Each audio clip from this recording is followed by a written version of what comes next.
Salut à toutes et à tous, ravi de vous retrouver pour le 50e Retro Movies, donc 49 épisodes de cette thématique que j'ai pu partager avec vous sur différentes décennies du cinéma de genre, et j'en suis ravi parce que franchement pour moi ça représente quand même une longue période, je dirais les années 60, 70, 80, 90, où j'ai pu découvrir moi en tant que cinéphile des films absolument passionnants, des films tellement différents les uns des autres et vraiment dans tous les genres. Et c'est pour ça que j'aime le cinéma parce que il faut vraiment voir de tout dans le cinéma. L'éclectisme est important pour vraiment se faire une idée globale de ce que, en tout cas, la magie du cinéma a pu nous apporter à travers, je dirais, de grands réalisateurs, de grands comédiens. Des histoires vraiment inoubliables, etc. Et ce soir, j'ai décidé pour ce 50e épisode de vous parler d'un film que j'ai découvert à peine hier, une pépite de comédie légère américaine que j'adore, tout à fait dans le style 60s, vraiment enlevé, dynamique, énergique, avec les mœurs de l'époque, et ça c'est vraiment génial. Et donc je vais vous parler d'Une Vierge sur canapé. Et pourquoi j'ai choisi ce film? Parce que je voulais déjà changer de style par rapport à celui dont j'ai parlé hier et passer directement à une comédie pour marquer le coup de ce 50e épisode. Et parce que aussi, je tiens à le préciser, il y a une actrice que je ne peux m'empêcher en tout cas de mettre en avant ce soir et de remettre surtout en lumière, c'est Natalie Wood. C'est pour moi l'une des actrices les plus douées de sa génération en tout cas. Et c'est aussi, je vous le dirai sans détour, en tout cas c'est personnel, mais l'une des plus belles femmes en tant qu'actrice que j'ai connue. Parce que j'en ai vu des belles actrices, mais alors elle, je crois qu'elle est dans le haut du panier. D'ailleurs, je vous ai parlé d'un de ses films récemment que j'adore, qui est un chef-d'œuvre, qui s'appelle La fièvre dans le sang de Elia Kazan. Et ce soir, donc, j'avais envie de mettre en avant cette femme magnifique, cette actrice incroyable, qui a un côté pétillant, une vraie personnalité à travers tous ces films. En tout cas, je ne les ai pas tous vus, j'en cherche encore, mais en tout cas, ceux que j'ai vus, j'en ai vu, je crois qu'elle en a fait une trentaine, j'ai dû en voir à peu près la moitié. Et je tiens toujours à faire connaître les films de Natalie Wood, parce que pour moi, c'est une actrice exceptionnelle, qui a marqué son temps, et qu'il ne faut pas qu'on oublie, pardon. Et parce qu'elle a apporté quand même, justement, quelque chose dans le cinéma qui fait qu'elle a été capable de jouer tellement de rôles différents. Quand vous pensez à un de ses premiers films, qui est un film avec John Wayne, qui s'appelle La prisonnière du désert, vous vous rendez compte à quel point elle était déjà douée étant très jeune en tant qu'actrice. Et puis après, on suivit bien sûr plein de films magnifiques, comme La fièvre dans le sang, comme le film avec Steve McQueen, Une certaine rencontre, comme justement un film qu'elle avait fait je sais plus mince, excusez-moi, ça va me revenir, faut que je reprenne mes petites notes. Mais Natalie Wood est vraiment, je tiens à dire, est vraiment une actrice pour laquelle je voue une admiration sans faille, en tout cas de son vivant. Et pourquoi justement le cinéma pour moi c'est important? Parce que le cinéma continue à faire vivre des actrices comme elle, et des acteurs bien sûr, parce qu'il ne faut pas que j'oublie quand même le reste de la distribution, sur ce film vraiment excellent, en tout cas qui m'a bien diverti, m'a détendu au possible, comme vraiment j'ai passé un super moment avec ce film Sex and the Single Girl, donc le sexe et la fille célibataire, et je voulais vous en parler ce soir parce que c'est une pétillante comédie. C'est pas hilarant, mais en tout cas, c'est vraiment plaisant. Il y a plein de rebondissements. Je veux dire, la thématique de base, elle est excellente. D'ailleurs, je vais vous resituer un peu l'histoire. Mais en tout cas, sachez que je voulais dire que la magie du cinéma, c'est fait pour ça. C'est que les acteurs continuent à vivre sur l'écran. En tout cas, les acteurs qui sont aujourd'hui disparus continuent donc à vivre. Et donc, si je parle du reste de la distribution, que ce soit Tony Curtis, Henry Fonda, Lauren Bacall ou Mel Ferrer sont toujours là dans nos esprits grâce aux films qu'ils ont pu justement nous donner en tant que spectateurs. Qu'ils ont pu donner pour les spectateurs, pardon. Et donc ce film, donc Une Vierge sur canapé de Richard Quine, qui est un réalisateur qui a fait quelques films, une dizaine de films, qui est un réalisateur, je dirais, qui a aussi beaucoup travaillé dans le théâtre. Et donc ce film américain, donc je voulais vraiment vous en parler parce que je l'ai découvert donc pas plus tard qu'hier, et je me suis pris vraiment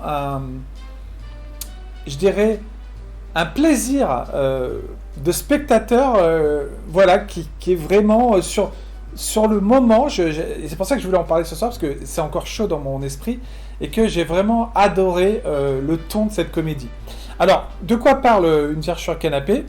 Je vais tout de suite vous resituer un peu de ce qu'il en est, et puis vous mettre aussi, bien sûr, un peu les images du film. Et donc, ça nous parle, en fait, je dirais... donc, ça nous parle de l'histoire d'un journaliste joué par Tony Curtis qui va s'en prendre à un docteur, une femme docteur, donc jouée par Natalie Wood, qui a écrit donc un livre sur le sexe. Et puis, en fait, il va vouloir démontrer qu'en fait, celle-ci, elle s'y connaît pas autant qu'elle le prétend. Et puis, donc, et de laisser croire aussi qu'elle est peut-être vierge, voilà. Et qu'elle invente peut-être certaines choses, en tout cas, à travers ce livre, etc. Et donc, dans cette histoire, ce qui est génial, c'est qu'en fait, le rôle de Tony Curtis, qui en fait, lui, travaille donc dans une presse à scandale, hein, un magazine qui s'appelle Stop, c'est excellent. Donc, il publie un article sur cette psychologue. Elle est complètement outrée par l'article, parce que donc on l'a fait passer pour une femme donc qui ne connaît pas vraiment le sujet dont elle parle. Et puis donc il va décider quand même d'approcher donc cette femme psychologue. Et donc alors qu'elle est en colère, etc. Mais elle ne sait pas qui c'est, évidemment, le journaliste qui a écrit. Donc il arrive à avoir un rendez-vous avec elle. Et puis il décide d'approfondir la question et la consulte en prenant un prête-nom, un nom différent, bien sûr, pour pas qu'elle le reconnaisse. Parce qu'évidemment, si elle sait qui a écrit l'article, elle va rentrer dans une colère noire, évidemment, puisqu'elle en veut au journaliste qui a publié donc cet article dans un magazine à scandale. Et lui, il va essayer de trouver un nouvel article en faisant sa connaissance. Alors, à partir de là, ce qui est génial, c'est qu'en fait, le film, il est vraiment captivant, je dirais, comme je l'ai dit, peut-être juste avant, par ses rebondissements, par certaines scènes, en tout cas, qui sont vraiment bien construites, et surtout des situations burlesques bien pensées. Je l'ai dit, il y a une distribution hors pair. Vous avez donc le voisin de Tony Curtis, qui est en fait Henry Fonda, qui se dispute tout le temps avec sa femme, qui est jouée par Lorraine Bacall, donc vraiment, encore une fois, des grands acteurs. Vous avez l'autre psychologue qui aide un peu qui aide à se calmer quand elle est en colère, justement, Natalie Wood, le personnage joué par Natalie Wood, c'est Mel Ferrer, et donc l'autre psychologue qui, on va dire, la soutient. Et en fait, il va y avoir des quiproquos à partir du moment où Tony Curtis va faire connaissance de cette femme, qui sont incroyables et bien écrits surtout. Et vraiment, c'est excellent parce qu'il y a une référence aussi à des films comme super sympas, même géniaux, comme le film avec Marilyn Monroe, justement, qui avait tourné Tony Curtis, Certains l'aiment chaud. Et d'ailleurs, il y a une référence qui est excellente, puisqu'à un moment donné, Tony Curtis, il est habillé en femme, et puis on lui dit qu'il ressemble à Jack Lemmon, qui jouait dans Certains l'aiment chaud. Et Natalie Wood, sublime de beauté, enfin sublime de séduction, enfin vous allez voir comme elle est au sommet dans ce film de sa beauté, de son talent en fait. Et dans le registre comique, je trouve qu'elle s'en sort plutôt bien. Comme j'ai dit, il y a Henry Fonda aussi, qui a un second rôle vraiment crédible et vraiment fun, en tout cas dans le style, puisqu'il est passionné par les bas des femmes, et il se prend la tête avec sa femme à chaque fois pour ça. Et puis Tony Curtis qui est excellent, bien sûr, toujours ce séducteur patenté, très beau garçon aussi à l'époque, donc qui va, sans le vouloir, donc découvrir une femme vraiment passionnante en la personne de Natalie Wood, enfin du personnage qu'elle joue évidemment, et qui va petit à petit carrément craquer sur elle. Et on le comprend, puisque évidemment, qui ne craquerait pas sur Natalie Wood, tellement elle incarne la beauté, la beauté innée, quoi. Ce sourire, ce visage, enfin je veux dire ce style en plus 60s qui se prête vraiment, je dirais, au ton de la réalisation du film de l'époque. Enfin voilà, il y a des choses qui fait que vous allez vraiment, je pense, prendre du plaisir à voir ce film Une Vierge sur canapé, parce que c'est un film qui dénote aussi d'une certaine, je dirais, comme ces comédies de l'époque étaient assez prenez des sujets comme vous voyez le sexe, une psychologue qui parle de sexe, vous voyez qu'à l'époque il y avait aussi des sujets quand même, n'était pas si tabou que ça, et on savait aussi aborder, dans le cinéma de genre, des films qui parlent justement avec un ton comique de ces choses-là.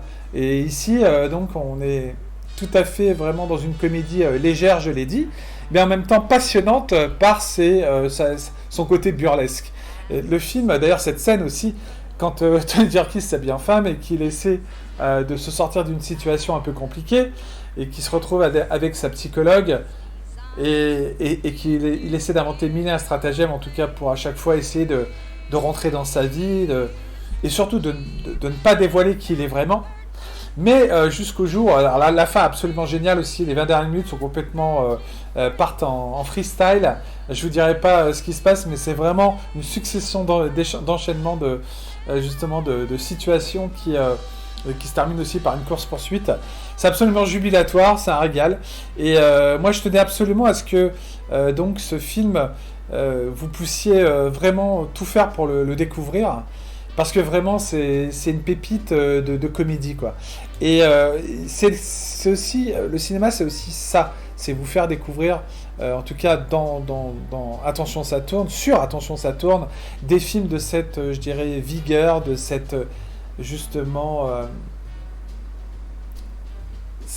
vraiment ce style années 60 qui est vraiment unique et qu'on ne retrouvera plus bien sûr dans le cinéma d'aujourd'hui, mais vraiment c'est ça qui fait la magie, encore une fois, du 7e art, c'est que on peut justement retrouver vraiment des valeurs qu'on inculque à chaque genre de film et lui donner, je dirais, parce que le film n'a pas beaucoup vieilli, il a super bien vieilli justement, je trouve, dans la thématique, dans les attitudes des uns et des autres, puisque c'est un film sur les comportements humains, surtout la relation de couple, et justement comment on peut justement être attiré par une personne qu'on a, je dirais, essayé de mettre à mal. Et le personnage de journaliste excellent joué par Tony Curtis, c'est ça en fait, c'est ce qu'il essaie de... Au début, il essaie de s'amuser en quelque sorte avec sa victime, qui est donc cette psychologue, pour chercher un autre article, voilà. Et puis il va un peu se heurter justement au côté, je dirais, le piège sentimental, puisqu'il va lui trouver bien sûr des qualités uniques, mais en même temps, je veux dire, il y a toujours cet incroyable ton comique entre les deux, et toutes leurs scènes sont vraiment excellentes. En termes de dialogue, c'est vraiment ciselé. Même avec les autres personnages, que ce soit Mel Ferrer qu'on voit ici sur l'image, ou alors qu'on voit il y a une scène hilarante, en tout cas très enlevée entre Lorraine Bacall et Henry Fonda également. Bref, quand vous avez des acteurs comme ça, quand vous avez un bon scénario, encore une fois, et dans la comédie, c'est pas facile, justement, de réussir à trouver le ton juste, et bien là, c'est vraiment... je vous dis, c'est un film que j'ai découvert à peine hier, et je m'intéresse beaucoup à la filmographie de Natalie Wood. Je vais d'ailleurs vous mettre quelques images du film quand même, parce que, voilà quoi, c'est pour moi indispensable de découvrir ce type de film qui vraiment ont une aura, ont quelque chose vraiment de... encore une fois, qui reste dans l'histoire du cinéma comme des comédies justement qui arrivent justement, même 40 ans plus tard, à vous faire passer un bon moment. Et c'est ça, à vous faire passer vraiment des moments, je dirais, jubilatoires de comédie burlesque. Avec une bière sur canapé, et d'ailleurs là il y a une scène excellente où il y a une sorte de, un hommage à une comédie musicale en quelque sorte, puisque cette actrice magnifique aussi qui chante, d'ailleurs j'ai mis la chanson en fond, que vous pouvez entendre aussi, et c'est ça aussi qui me fait plaisir, c'est de voir qu'il y a vraiment eu des comédies justement typiquement... justement, comment expliquer, de grand standing, voilà, typique de l'époque, qui vont assez loin dans la dérision, comme cette bière sur canapé. Et puis vous avez donc des scènes vraiment qui vont justement vous donner du baume au cœur, tant dynamique dans les dialogues, dans l'interaction entre les personnages, alors surtout entre Tony Curtis et Natalie Wood. Vraiment, il y a des quiproquos excellents parce que il s'apprécie, je veux dire. Lui, il essaie vraiment, à un moment donné, de la séduire. Elle essaie de rester psychologue avant tout pour pas se faire séduire. Mais en même temps, elle le trouve mignon, mais elle essaie de pas franchir les limites de son métier pour tomber dans ses bras. Mais en même temps, elle sait pas que c'est le journaliste qui a écrit l'article qui a fait scandale sur elle par rapport à son livre. Voilà, ça alterne sans arrêt, je dirais, ce côté, je dirais, entre les personnages, entre... Voilà, ce côté décalé dans leur façon d'être, etc. C'est une comédie moderne en plus, je trouve, qui est haletante, avec le final qui est complètement loufoque, comme je vous l'ai dit. Une distribution de première classe, avec, bien sûr, des monstres à l'écran, Henry Fonda, Lauren Bacall, voilà. C'est vraiment incroyable aussi de voir Henry Fonda dans la comédie, que je trouve s'en sort très bien ici. Et puis Natalie Wood, elle est tellement craquante. Je vous dis, rien que de la voir, elle, dans le film, moi, je suis en totale admiration parce que non seulement elle est talentueuse, mais elle est belle. Elle est tellement belle que c'est un plaisir de la voir jouer, en fait. C'est vraiment, c'est communicatif, en fait, le jeu. Et vous, en tant que spectateur, vous êtes en admiration, vous avez envie de partager ce qu'elle a envie de vous faire partager, en fait. Donc voilà, Une Vierge sur canapé, film absolument jubilatoire du genre. Pas un chef-d'œuvre, mais en tout cas une comédie typique des années 60, avec un vent de libération sexuelle pour l'époque, dans une sorte de comédie romantique un peu. On va jamais très très loin, bien sûr, à ce niveau-là. Mais voilà, c'est un film qui se laisse voir, mais avec un plaisir de spectateur. Pour moi, en tout cas, hier, je me suis régalé en voyant ce film, et je voulais absolument, à chaud, vous en parler. Et voilà, et donc, c'est un peu, je dirais, le journaliste pris au piège, le journaliste de la presse à scandale qui se laisse séduire par la ravissante sexologue, plus riche finalement en connaissances théoriques que pratiques. Plus on avance dans l'histoire, plus on s'aperçoit qu'elle cache des choses aussi. Et que donc, il y a quelque chose dans l'histoire du journaliste qui a rencontré, qui a voulu donc parler du livre de cette sexologue. Pardon, pas sexologue, de cette sexologue, pardon, c'est une sexologue. C'est pas une psychologue en fait, hein. Mais elle se présente comme une psychologue dans le film parfois, donc voilà. Enfin bref, la musique excellente, les chansons excellentes, la musique c'est Count Basie, voilà, c'est une véritable petite pépite ce film, donc je tenais vraiment à ce que vous le découvriez le plus tôt possible. Un film donc qui s'amuse avec les codes aussi, les codes de la femme, avec un peu de comédie musicale parfois, parce que les chansons sont pas ennuyeuses, hein, loin de là, elles sont très dynamiques, entraînantes, etc. Voilà, donc vraiment, faites-vous plaisir, si vous voulez passer un bon moment avec cette petite pépite, donc, de Une Vierge sur canapé. Mais j'aime beaucoup aussi le titre anglais, le sexe et la fille célibataire, parce que c'est exactement ce qu'est Natalie Wood, enfin le personnage de Natalie Wood dans le film. C'est un régal de comédie. Franchement, faites-vous plaisir. Puis je vous dis, voilà, avec des acteurs comme ça, comment vous voulez résister, voilà, tout est dit, quoi. Donc, n'hésitez pas à revoir des films, même des années 60, parce qu'il y a vraiment des choses vraiment qui valent le coup encore aujourd'hui, même des 40 ans plus tard, quoi, peu importe. C'est vraiment votre cœur qui parle, votre façon de jouer, c'est ça en fait, c'est votre façon de ressentir plutôt les choses. Parce que voilà, donc vous pouvez pas dans le cinéma oublier justement d'aborder tous les styles, toutes les décennies en fait. Et franchement, c'est comme ça que moi, alors que je ne suis pas de cette génération des années 60, j'ai été chercher justement ce genre de pépites. Voilà, et ce genre de film qui vous met du baume au cœur, qui vous fait penser que le cinéma, c'était aussi ça, c'était justement être capable de vous faire ressentir quelque chose. Enfin, et je vous dis, je me suis tellement régalé hier, j'avais tellement la pêche après avoir vu ce film, que voilà, je me dis, que c'est les émotions, en tout cas les sensations, le ressenti qu'apporte justement le 7e art, c'est ça aussi, c'est vivre tout ça. Voilà. Donc franchement, ne boudez pas votre plaisir, jamais, pour voir de telles pépites, et prenez le temps vraiment de les découvrir, parce qu'elles le méritent. Parce que le cinéma, c'est ça aussi, c'est être capable de voir tout ce qui a été fait, quoi, en fait.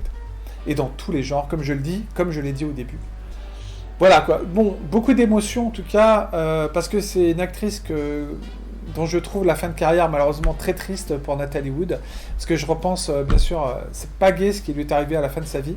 Cette disparition un peu subite. En plus, une histoire un peu sombre avec son ex-mari de l'époque, Robert Wagner. Mais voilà, donc je pense qu'un jour, je ferai sûrement une émission sur Natalie Wood. En tout cas, sur ces grands acteurs de l'époque.